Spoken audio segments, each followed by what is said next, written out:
কোথায় তুমি? এই তো বাড়িতে। এখনো বাড়িতেই আছো? আমি সে 2 ঘন্টা থেকে তোমার জন্য ওয়েট করছি, আর তুমি বাড়িতে পড়ে পড়ে ঘুমাচ্ছ। না না জান, তুমি একটু বসো, আমি এক্ষুনি আসছি।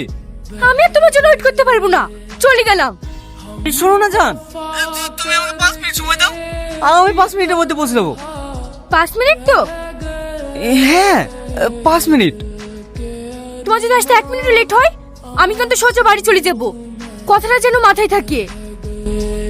जिसने पूछा हमसे बिछड़े यार का কিনা কোথায় যাচ্ছে?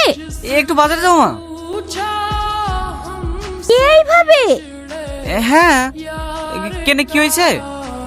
একবার নিচে তাকিয়ে দেখ। सीने से लगा ওর মাথা একেবারে গেছে। কি যে করে বেড়া সারাদিন ছেলেটা। उसको सीने से लगा कर रो पड़े রাস্তাঘাটে দেখি শুনি গাড়ি চালাতে পারো না, আপনারই তো দোষ। আপনি তো রাস্তার মাঝখানে গাড়ি দাঁড় করে রেখেছিলেন। রাস্তার মাঝে মানে? আমার বাড়ির সামনে আমি গাড়ি দেখতে পাবো না? রাখবেন না কেন? বাড়ির ভিতরে রাখবেন, রাস্তাটা তো আপনার প্রপার্টি না। আচ্ছা বেয়াদব ছেলে তো তুমি, নিজে এসে আমার গাড়িতে ধাক্কা মারলে আবার আমার সঙ্গে মুখে মুখে তর্ক করছো। আপনার সাথে ফালতু বকার সময় আমার নাই। দেখি শুনুন।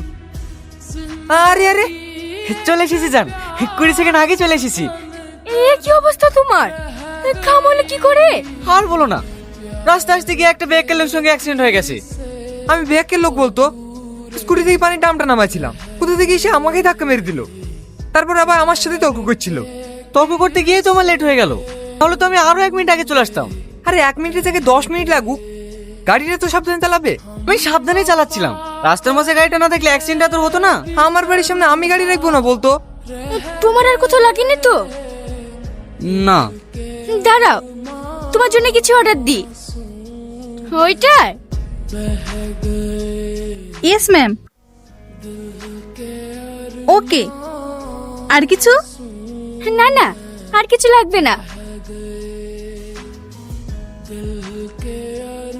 জয়, আমাদের কথাটা তোমার আব্বুকে বলেছো? সেই জন্য তো তোমাকে আজ দেখা করতে বললাম। আব্বু কাল তোমাকে যেতে বলেছে। হ্যাঁ, তুই সত্যি বলছো? হ্যাঁ, কাল আবার ওখানে গিয়ে কোনো অবল টবল কিছু করো না। আমার আব্বু কিন্তু অনেক রাগী মানুষ। ও নিয়ে তুমি টেনশন করো না, তোমার আব্বুকে মানিয়ে নেওয়ার দায়িত্ব আমার।